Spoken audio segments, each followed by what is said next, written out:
നെൽകൃഷിയിൽ 100 മേനി വിളവിന്റെ വിജയവുമായി വിരമിച്ച അധ്യാപകൻ. കരുനാഗപ്പള്ളി തൊടിയൂർ സ്വദേശി ഉത്തമനാണ് കൃഷിയിൽ വിജയഗാഥ രചിക്കുന്നത്. പരമ്പരാഗത നെൽവിത്തുകളാണ് ഇദ്ദേഹം ഉപയോഗിക്കുന്നത്.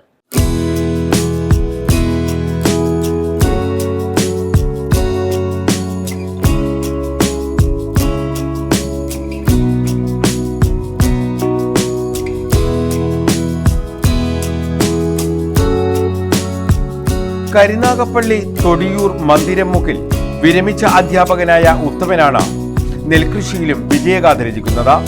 പരമ്പരാഗത തൊഴിലായ കൊല്ലപ്പണിക്കിടയിലും പൈതൃകമായി ലഭിച്ച കാർഷിക വൃത്തിയെ നെഞ്ചോട് ചേർക്കുകയാണ് ഈ അധ്യാപകൻ.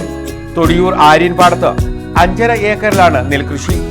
20 ഇനം പരമ്പരാഗതമായ നെൽവിത്താണ് കൃഷിക്ക് ഉപയോഗിച്ചത്. ജൈവവളം ഉപയോഗിച്ചായിരുന്നു കൃഷി.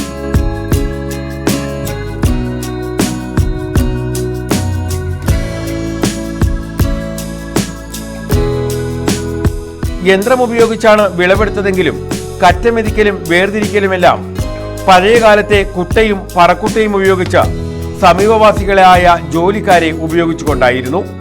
രാസവളപ്രയോഗം ചെയ്യാറില്ല.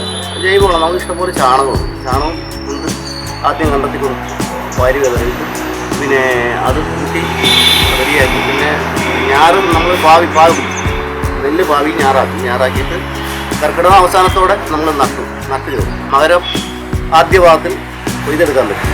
അതാ ഈ പഴയ 20 30 അപ്പോൾ അതുകൊണ്ട് നേരത്തെ തന്നെ അത് പാകമായി വരും. അപ്പോൾ നമുക്ക് കുമ്പത്തിന് മുമ്പേ നമ്മുടെ ജോലികളെല്ലാം തീർക്കാൻ പറ്റുന്ന ഒരവസ്ഥ.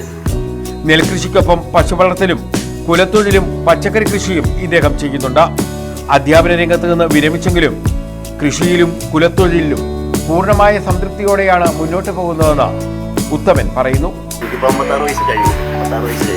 56 വയസ്സിലും ഈ കൃഷി ഇതുവരെ ഇങ്ങനെ നിലനിർത്തിക്കൊണ്ട് പോവുകയാണ്. ഒരു സന്തോഷമാണ്, മനസ്സിലാക്കിയിട്ടുള്ള സന്തോഷം വളരെ വലുതാണ്.